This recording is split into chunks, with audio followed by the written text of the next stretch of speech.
What's good with you guys, man? I'm back with another YouTube video today, and today I'm back with another criminal psychology video. This is gonna be part one. It's another video of this. It's part two. This is the case of what is it called? The case of Chris Watts.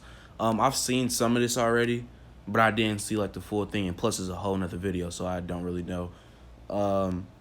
But yeah, so I'm not really gonna spoil it. I'm gonna let you guys watch and see.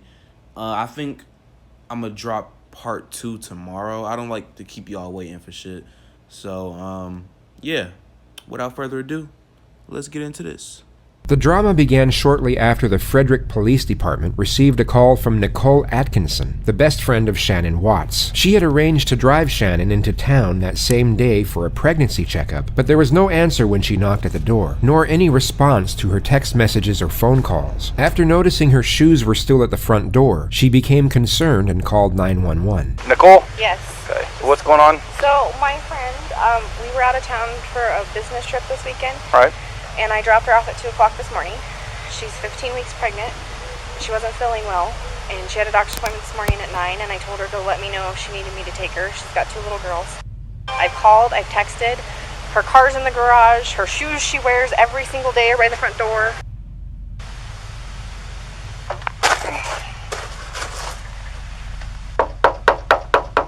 How you doing? You seen your neighbors today? No? Okay. What's Chris's phone number? Chris's phone number is... Hey Chris, Officer Coonrod for the police department. Pretty good. So, do you have any idea where your wife is? Right. Well, my concern is her car's here. They're saying she is diabetic. I don't want her if she's upstairs. And bro, shout out to these neighbors that called the police, bro, because like thinking about this, like nothing is really obviously like looking into it is suspicious because they found out, but like walking by their house, like you wouldn't really think, you know, like you wouldn't really think anything. Like the fact that she knows that she wore those shoes every day, that's how you could like shout out to this neighbor, man. Because without this, we probably, even if we would have found out, or not we, but the police, well shit, even if we would have found out, we probably wouldn't have found out for a while, you know. Person can't respond. Okay, about how far out are you? Okay, alright. He said like 5 minutes. It's not a sure sign of guilty conduct, yet the fact that Chris made the officer wait for his return would have most likely alerted some minor suspicion. In normal circumstances, a husband receiving a call from the police saying they were concerned about the safety of their pregnant wife and children, in most cases, would have given them permission to immediately kick the door down. It's a truly somber awareness to know that the Yeah, exactly, though. That's how you know that this dude is guilty as fuck, you know? Like, if I hear a police officer on the phone with me, calling me, telling me that, like, it's, like, my wife, like, ain't there, but her car is there and stuff like that, and it's suspicious, hell yeah, kick that fucking door down. I'll pay for that shit, you know? man stepping out of the car had only a very short time ago dumped his infant daughter's bodies into an oil tank and buried his pregnant wife in a shallow grave. Oh my god, I don't mean to pause. I'm gonna let this shit play out, but that is fucking sick, bro. What do you, like, especially as a father, bro, having daughters, bro, you should, bro. I can't even, like, I gotta stop, like, trying to get into the minds of these people, because we will never understand what the fuck goes through their mind. So I just gotta stop, like, trying to figure it out, but that shit is crazy. Scott, how you doing? How's it going? So this is the only vehicle she would have? Only one that, yeah. She would drive? Okay. The familiar routine for anyone checking for someone's presence inside a house, whether it be an emergency or otherwise, is to immediately call out to them for instantaneous reassurance. Chris remains silent, but instead feels the need to examine his wife's car before subtly sneaking through the internal garage door. He then disappears for 1 minute and 7 seconds before letting the neighbors and police officer inside. Only Chris will know what he carried out during that time period, but it's safe to assume that his curious behavior was not going unnoticed, made evident by the unsettled gaze of Nicole as he opens the door. Mind if I come in, Chris? There were multiple key moments captured from inside the house, which may not have been noticed immediately by the officer, but would have no doubt been gathered by forensics upon further investigation. The most overt peculiarity was Chris's interaction with his phone. The guise of his thumb movement would have given the impression he was texting someone, which would have seemed very peculiar, as the normal response would be to frantically call people rather than text given the circumstances. Hindsight gives us a clearer picture of Chris's introversion, which is that he was most likely using his phone to avoid eye contact and progressive dialogue. Oh yeah, and by the way, I heard it's like a whole Netflix documentary based around this whole case. I'm guessing these two videos are gonna simplify it, but yeah. If you guys want to, you should go watch that. I don't know exactly what the documentary is called. I just heard that it's on there. You can just look up the guy's name, Chris Watts. It's in the title right here. So if you guys want to check that out. With the officer. What time do you leave the day? What time I leave there? Come No, here. Usually between 5:30 and 6. Alright. And was Shannon here then? Yes.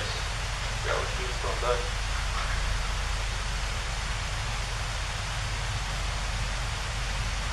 Does she usually watch the kids, or you have daycare watch them? Or? She usually watches the kids if they're not at school. Okay. You guys having any kind of issues, marital issues, or? We're going through a separation. You are? And how's that going? It's going Civil for the most civil. part, or?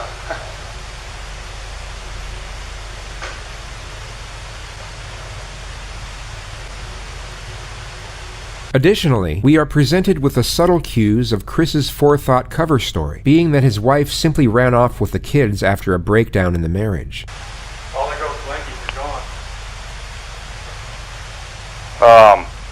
Their blankies they sleep with, they don't leave anywhere without them. Good.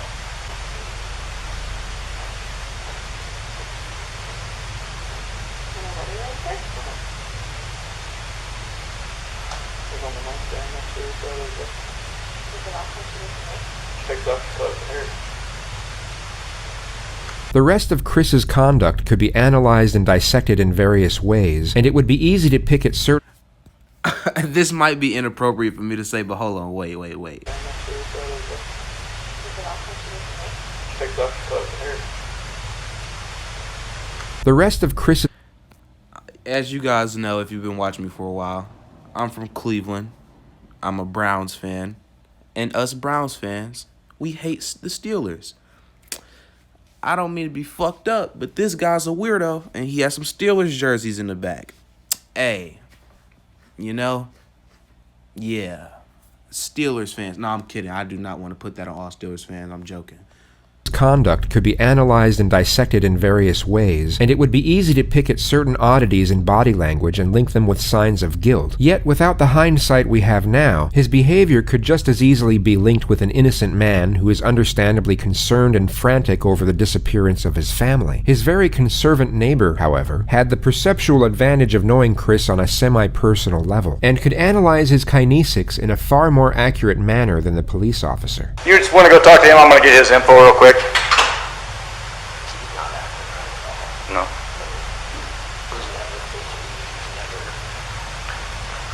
Back and forth. He never brings his stuff in and out of the garage ever. Right. To be completely honest with you, my wife and I were kind of wondering when she was on vacation if something happened, because I've heard them full out screaming at each other at the top of their lungs, and he gets crazy. Does he? And that's pretty recently. Yeah. He doesn't look worried. He looks like he's trying to cover his tracks. He's normally quiet, real subdued. He's over here telling you 3 times what he took out, what he did. He's very, he never talks. So the fact that he's over here blabbing his mouth makes me kind of suspicious. This was just after the moment he had shown both Chris and the officer his surveillance footage of that same morning, capturing only Chris leaving the house after loading multiple unidentified things into his truck. Yeah, we can pick up cars coming this way. I get anything coming this way and making this turn. So, and usually at night I pick up the cars pulling the ear trim. So, unless they pulled right here, but I would have caught her walking out. Although not fully incriminating, as Shannon and the kids could have left through the back entrance, this was an extremely detrimental piece of evidence, and would have no doubt been extolled by forensics and made Chris an immediate prime suspect. The following day, Chris, for some bizarre reason, agreed to be interviewed by 2 separate news stations, where he came across as extremely unimpassioned and detached from the alarming nature of the situation. Like when I got home yesterday, it was like a ghost town. Like she wasn't here, kids weren't here. I have no idea like where they went. Right now it's you got K9. This nigga had the audacity to murder his wife and children and then go on the news and talk how he doesn't know what happened. Oh, man, these people are fucking sick, bro. Hey, y'all stay safe. Please stay safe, bro. Stay fucking safe. Units, the sheriff's department, everybody's like they're doing their best right now to figure out like if they can get a scent. If she wasn't here, like where did she go? Like once I got here, it was like, all right, who can I call? I called her 3 times, texted her about 3 times just to say, you know, what's going on. Like if she's vanished, like I want her back so bad. I want those kids back so bad. Right now, I don't even want to just like throw anything out there. Like I hope that she's somewhere safe right now and with the kids. Last night, I wanted that knock on the door. I wanted to see those kids running, just barrel rush me and just give me a hug and knock me on the ground. That's why last night was just horrible. I couldn't do it. I'm hoping that somebody sees something or somebody knows something and comes forward. Shanann, Bella, Celeste, if you're out there, just come back. Like if somebody has her, just please bring her back. I need to see everybody. I need to see everybody again. This house is not complete without anybody here. Please bring her back. This could have been construed as shock trauma, where a person will turn numb and retreat into themselves as a means of escape. Yet the viewers watching this live from home were probably thinking what we as the retrospective audience already know. He was called in for questioning 4 hours later.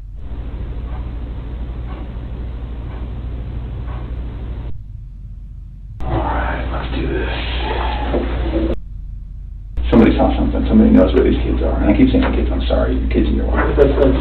I know you're going through a lot, so we're not going to keep you here all night. Just tell me exactly what you remember, and I'll take notes about where we can go. Okay. So this 1:48 a.m. Let me switch chairs. Okay. Because when they come knocking, I gotta use that key. One of the oldest and most commonly used techniques is for the interrogator to sit between the door and the suspect. This is for the purpose of heightening the feelings of isolation and dependence. It's an indirect subliminal message, letting Chris know that the only way out of that room is through the detective. It's an excellent tool for stripping away confidence, thus increasing the telling signs and body language when information is fabricated. 4 a.m. That's when my alarm goes off for work, and I'm just get dressed, brush my teeth, everything I do upstairs. Okay. About 4:15, that's when I get back, slide right into bed next to her, and start having a conversation with her about putting the house up for sale, and talking about proceeding with the separation. Okay. And obviously it gets pretty emotional, like we're talking about, like we felt the disconnection was there, like falling out of love. And trying to stay together, maybe just for the kids' sake, but we're realizing that doing like our homework, it's not, most of the time that's not going to work. Yeah.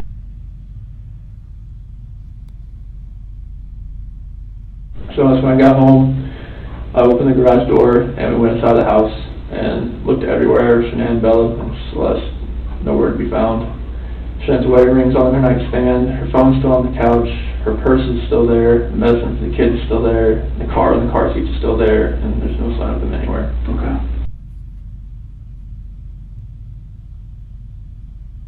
I was just hoping that, I left all the lights on in the house, I was hoping that I'd get a knock on the door, but Yeah, nothing, exactly. but nothing happened.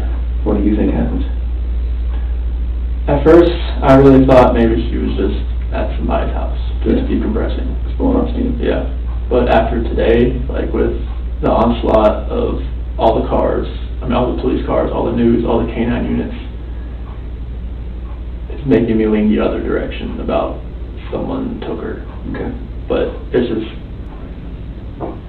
if someone took her it would have to have been someone she knew, because there's no sign of anything like being disturbed, broken. Mm-hmm. But like that's the way I'm leaning now. At first, I thought for real she was just decompressing somewhere. I thought she was safe, even though everything in the house was left there. But now it's just after the day with the news crews and everything, it feels more the other direction, and it's freaking me out.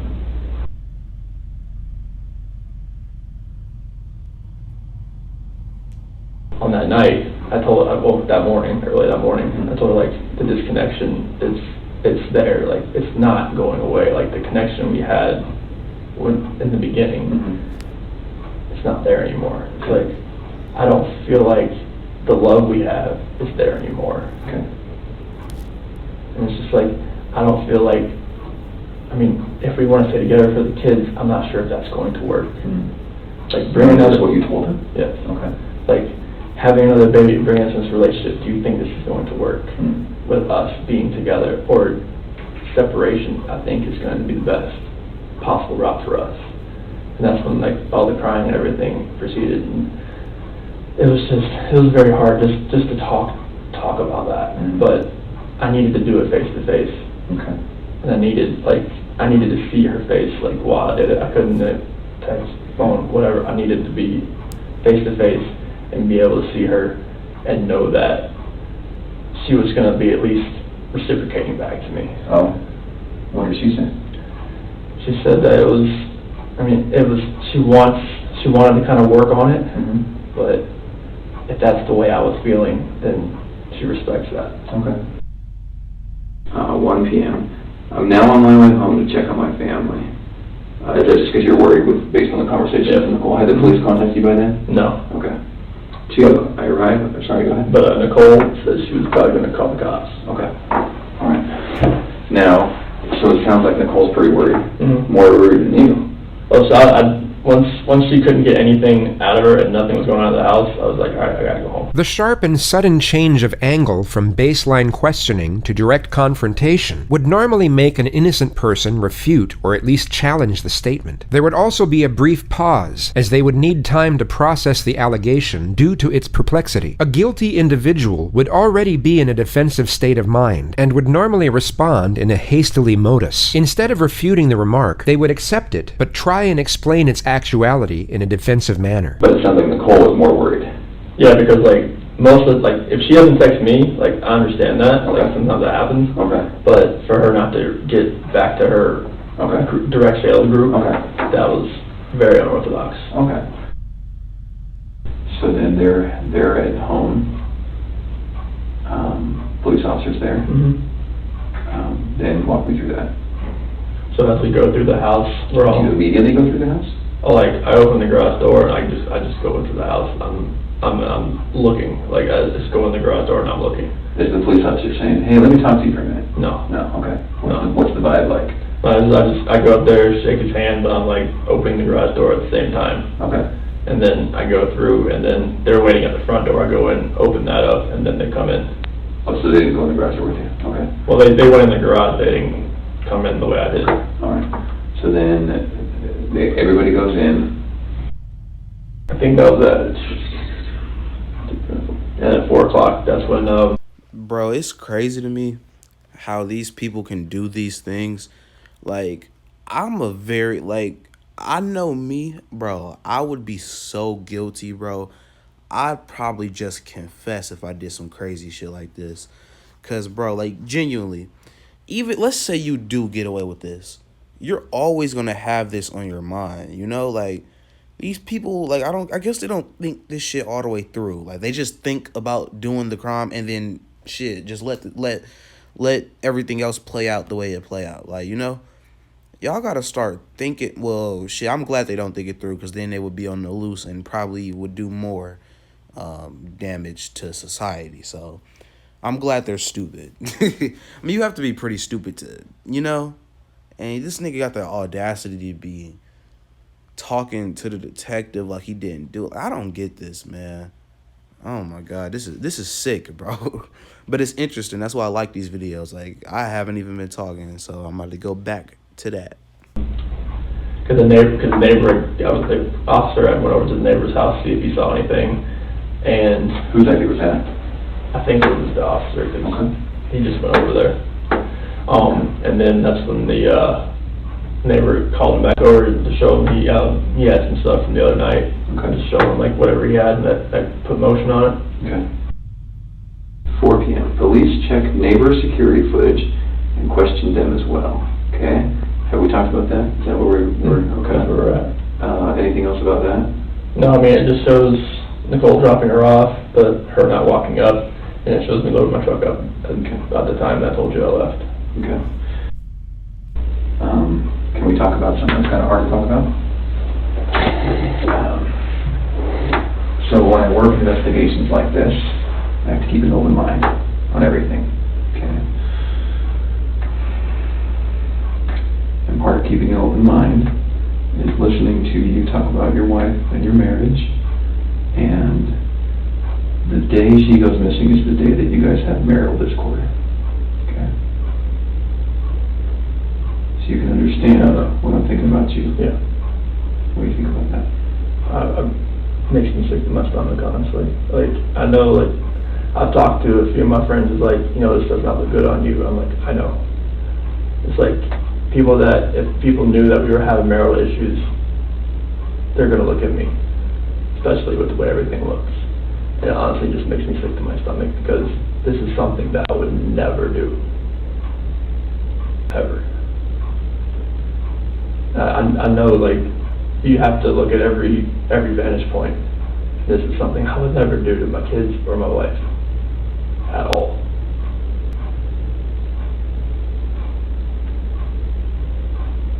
This is what is known as the pause technique. After the suspect answers a question, the interrogator will remain silent while maintaining eye contact. This physical demeanor gives off the subtle cue that he expects more information to be divulged and may already know more than the suspect realizes. I'm not sure, like, what I could do, like, to make people believe that, just because if they knew we were having marital discord, they would automatically look at me. But there's no, I would harm anybody in my family. At all.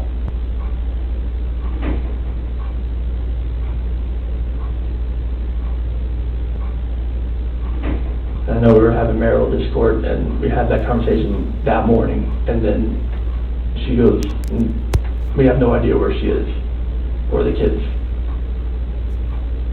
I promise you that I had nothing to do with any of that.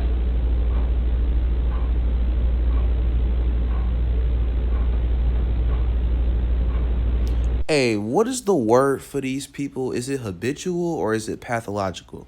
Bro, but it's either a pathological liar or a habitual liar. I don't know which one it is. But the fact that dude can just keep a straight face and lie like this, that's amazing to me, bro. That's like a skill, bro. That is like a fucking skill. It's a skill that could be used for good, but obviously this nigga's using it for bad. But it's kind of, I mean, it's not really a skill in his case, because we know that he did the shit. Like, it's so obvious. It's obviously in hindsight, like, I'm watching this video, it say the case of Chris Watts. But at the same time, it's pretty obvious that he did the shit. Even the neighbor knew. Like, the neighbor was telling the cop, like, oh yeah, he's acting different and shit. So it's obvious, bro. It's like, you're not fooling anybody, bro. Are you telling me the truth? I am telling you the absolute truth. Why should I believe you? A truthful individual will normally respond to this question with a question, such as, "Why are you asking me that?" or "What's going on here?" They will often protest the aggressive nature of the inquisition, or give a short and forceful response. Because I'm a very trustworthy person, and the people that do know me, they know how I'm a calm person. I am not an argumentative person. I am a person who is never going to be abusive or physical in any kind of relationship. I would never harm my kids. I would never harm my wife. I mean, you can talk to any of my friends, any of her friends. They know me. They know I'm a low-key guy that's quiet. I'm not about confrontation. I'm not about anything that elevates to that level. Man, this nigga response is longer. He taking longer with this response than Giannis take to shoot a free throw. God damn. I mean, you can, like, if someone like yells at me, screams at me, I just take it and I just try to get it by the wayside and get it back to where it's a cool, like, just a cool conversation to where like none of that gets to that height. Because I am not that person. I've never been that person.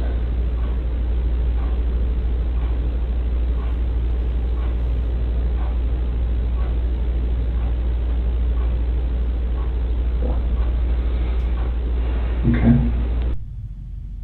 Would you take a polygraph? Sure. Okay. Let's take a little break. I'm going to come back in here because I have a lot more questions for you. How you feeling? Looking at that picture,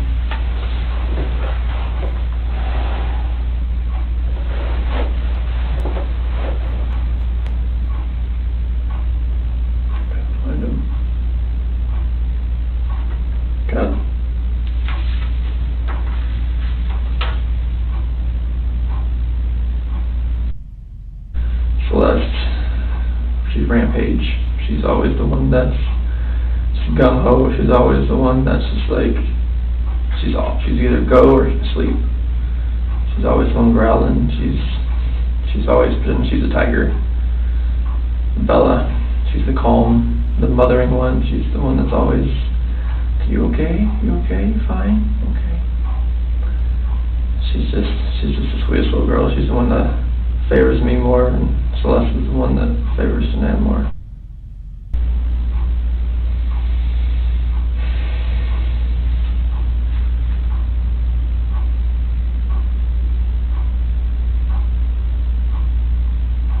I remember when they wore that dress. She just wore that dress not too long ago. I unbuttoned the back of it so I could get her pajamas on. She's like, no, Daddy, button. I got button. Bella loves those spaghetti strap dresses. She likes long dresses. She was a girly girl.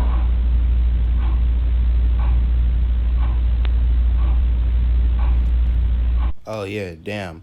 Alright, man. That's the end of this video. If you guys made it this far, make sure you guys like, comment, subscribe. We're approaching 3K subscribers. I just want to say thank you guys, man. And we're going to finish up part 2 tomorrow. Yeah. So if you guys let me know that you like these and you want me to keep doing them, I definitely will.